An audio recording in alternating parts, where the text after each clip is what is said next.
Good morning, and welcome to my show called Ask Mason. This is the show where about every 2 weeks we take questions that people have sent in or asked me out on the street or at a commission meeting, and I try to go back and I try to answer all those questions and put some transparency to whatever their concern is.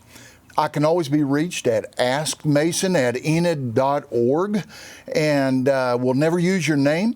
You can always just ask the question, and I'll be happy to do my best to answer that.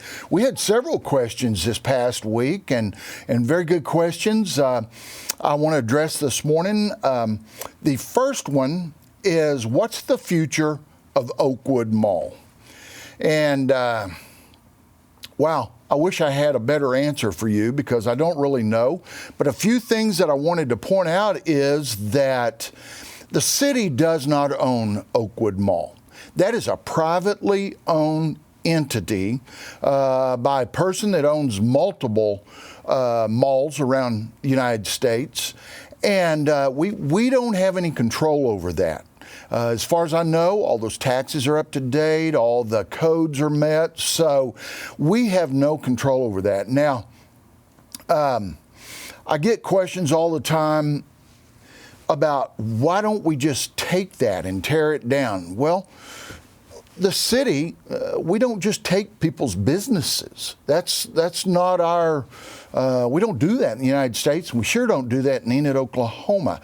So when that's privately held property, as long as they're meeting all the codes, that is out of our hands. I had the question, well, what about eminent domain? Now, there's a word that's where communities or states or federal government can go in and take property. There's a whole list of qualifications that would have to come about for that to happen. We would not do that on private business, ever. About the only time that you'll ever see eminent domain, especially with city government, is in the event that we had to put a road in an area that we had all the property purchased except maybe one location, but the community needed that. It was for the betterment of the community. We would have to do that. Or putting a water line through. We've done that on Call Water Lake a couple times, where the city of Enid has to have water for our survival. So eminent domain comes in to play on some of those. This would not be the case. Would not be the case. I do know that the owner's been approached several times by a couple different developers inquiring about that to see about purchasing it. They just have not released or reached a negotiated price. So until that happens, I don't see a lot happening out there at the mall. I'm kind of like you. It would be some great sites for future development. But until that owner decides he wants to sell that property and another person wants to purchase it at a fair price, probably not going to happen for a while. So that kind of lets you know what's going on that. Another question that I got, and I like this, is really more of a statement than it was a question, but I agree, is Enid needs a Chipotle, which is a fast food Mexican-style restaurant, if you're not familiar with those. Couldn't agree with you more. Everybody I talk to, they have an opinion. They want their favorite restaurant, their favorite fast food. But what I want you to know is the city of Enid, while we get involved and we try to incentivize different industries to come to Enid, we try not to encroach on businesses that are still here. Let me give you a good example on that. We were approached several years ago when I was Ward 6 Commissioner about subsidy or incentive to bring the Tractor Supply store. And we want the Tractor Supply. We wanted it then. It brings in sales tax revenue to our community. We were for that. However, since we already had a business in town that their headquarters is here and their family does a lot in our community, we just could not justify taking sales tax dollars, which that family helps create and generate, and use that to bring in competition against them. Now, the next thing people are going to say is, well, you were trying to stop that from coming in. We've never tried to stop any business from coming in. If we did that, we wouldn't have had the pot farm out east of town. So we're not in the business of stopping business, but at the same time, we don't incentivize restaurants. What will help Enid to have more restaurants is more population. And as our population grows, and it is, we think we are at about 53,000, even up from our 50,000 census just a few years ago, and I think it's going to grow even more than that. I just wrote down a few things that I know is underway right now. Bryce Steel will eventually ramp up. I saw a meeting on that last week. They're at about 30 people. They will eventually, over the next 12 months, be at 100. Tachyon, same thing. They will eventually reach about 100 people. There's also new business that I helped cut the ribbon on, ABC Supply. That's 15 to 20 jobs that people don't think about. I also thought about Nextera. The wind turbines that we have in the area, there are already 28 full-time employees that work for Nextera that are living in Enid. And as they continue, and if they build the solar complex, that will add about another 8 jobs. So Nextera will be up to about 36 good-paying jobs. And then over the next couple weeks, you're going to see an announcement. I can't do it this morning, but there will be another business coming into Enid that we think will eventually, over about 8 to 12 months, ramp up to about 100 people. So that being said, if you want more restaurants, more national franchised restaurants, our population just needs to continue to grow, and I think that that will happen. So good things coming for Enid. Number 3, the last question, and this, I got this question several times, but I'll just go over it once today. When will we have a movie theater? There's not a meeting I go to, there's not a civic club I'm in that I don't have this come up almost on a weekly basis. So I think it would be good if I would back up and explain why we don't have a movie theater, because I hear people say, we're a town of 52,000 people, 53,000 people in a trade area now of 147,000. How is it that Enid does not have a movie theater when Fairview and Kingfisher both have movie theaters? Because that does seem a little upside down. Well, you have to back up multiple years and think about the movie theater that we did have. It was out at the mall. I remember when that was in there, all I ever heard were complaints that there were broken chairs, dirty floors, bad sound.